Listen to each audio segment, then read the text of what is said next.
Salut tout le monde! Aujourd'hui, on enfile notre blouse des détectives scientifiques pour percer un mystère de notre quotidien, le son. On s'est tous déjà demandé pourquoi une guitare ne sonne pas du tout comme un piano, même quand il joue exactement la même note, non? Eh bien, c'est exactement ce qu'on va découvrir ensemble. Prêt à mener l'enquête? C'est parti! Alors, pour résoudre notre énigme, on va suivre un plan d'enquête en 4 étapes, comme de vrais pros. D'abord, on va se demander c'est quoi le son, au juste? Ensuite, on verra qu'il a une sorte de carte d'identité avec des caractéristiques bien précises.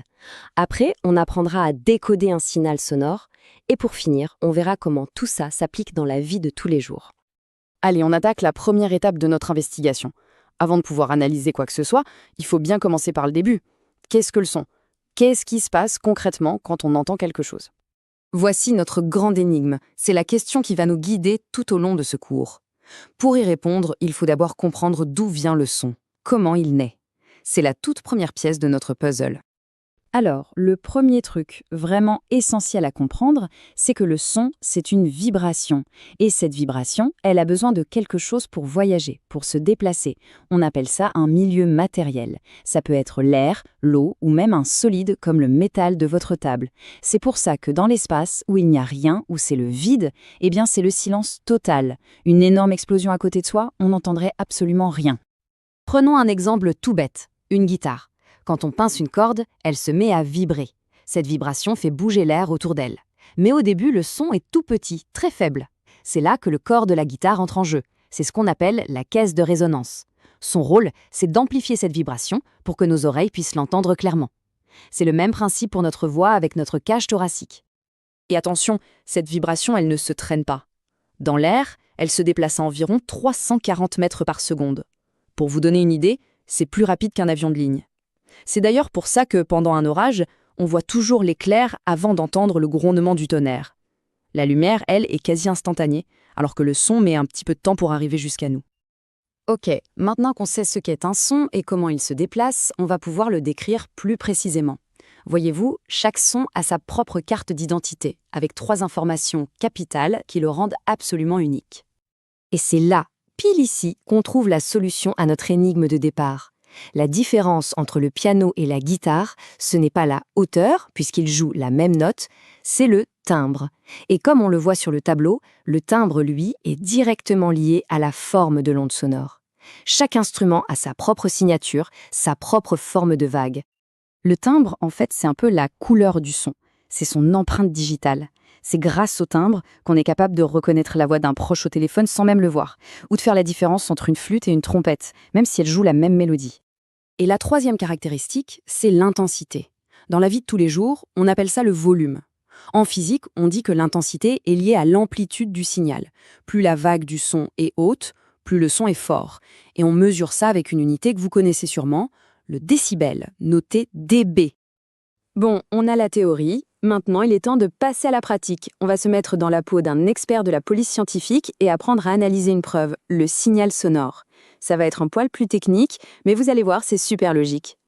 La plupart des sons musicaux, comme une note jouée et tenue, sont ce qu'on appelle des signaux périodiques. Ça a l'air un peu barbare comme nom, mais ça veut juste dire qu'ils sont faits d'un petit motif qui se répète, encore et encore, à l'identique. Pensez au tic-tac d'une horloge. C'est l'exemple parfait d'un signal périodique. Alors comment on fait concrètement pour analyser ce signal et trouver sa hauteur, c'est-à-dire sa fréquence? C'est une recette toute simple en 3 étapes. D'abord, on repère le plus petit bout du signal qui se répète.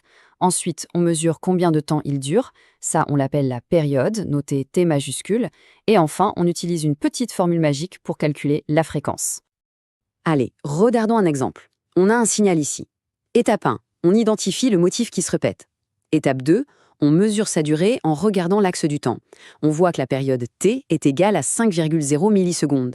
Et là, attention, alerte rouge. En physique, on travaille toujours en secondes. Il va donc falloir faire une petite conversion. C'est parti pour le calcul. La conversion d'abord, 5,0 millisecondes, ça fait 0,005 secondes. Ensuite, on prend notre formule. F égale 1 sur T. On remplace T par notre valeur. F égale 1 divisé par 0,005. Et ça nous donne 200 Hz. Alors, qu'est-ce que ça veut dire 200 Hz? Ça signifie que notre petit motif se répète 200 fois en une seule seconde. C'est ça qui définit la hauteur du son qu'on entend. Super, on sait maintenant lire un signal sonore. Mais à quoi ça peut bien nous servir dans la vraie vie? On va voir ça tout de suite avec 2 exemples, une technologie assez fascinante et un danger qu'il faut absolument connaître. Première question. Comment un sous-marin fait-il pour se repérer, pour voir, dans le noir complet des profondeurs de l'océan? Eh bien, il utilise une technologie qui s'appelle le sonar, et elle est basée à 100% sur ce qu'on vient de voir. Le principe est en fait assez simple. Le sonar envoie une onde sonore, un bip. Cette onde voyage dans l'eau, et si elle rencontre un obstacle, le fond de la mer, un autre navire, elle rebondit et revient vers le sous-marin. C'est un écho. Le sonar mesure le temps que cet écho met à revenir. Et comme on connaît la vitesse du son dans l'eau, un petit calcul permet de trouver la distance.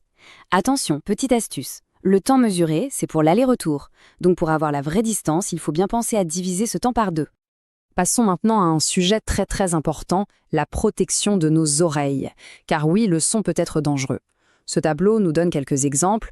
On voit qu'à partir de 90 décibels, une exposition prolongée, comme pendant un concert ou avec des écouteurs à fond, peut causer des dommages irréversibles à notre audition. C'est vraiment un point sur lequel il faut être vigilant. Bon, on arrive au bout de notre enquête. Résumons les points essentiels à retenir. Premièrement, le son est une vibration qui a besoin d'un milieu pour se propager. Deuxièmement, sa hauteur dépend de la fréquence. Troisièmement, son timbre, sa couleur, dépend de la forme de l'onde. Et enfin, son intensité se mesure en décibels et il faut faire attention au niveau trop élevé. Alors pour finir, un petit défi pour voir si tout est clair. Maintenant qu'on est devenu de vrais détectives du son, comment est-ce qu'on pourrait expliquer simplement le phénomène de l'écho à un ami en utilisant ce qu'on a appris aujourd'hui? Pensez à l'onde sonore qui se propage et qui rebondit. J'espère que cette petite analyse vous a plu et que le son n'a plus de secret pour vous. Si c'est le cas, n'hésitez pas à partager ce cours à vos amis pour qu'eux aussi y comprennent enfin la physique-chimie. À la prochaine!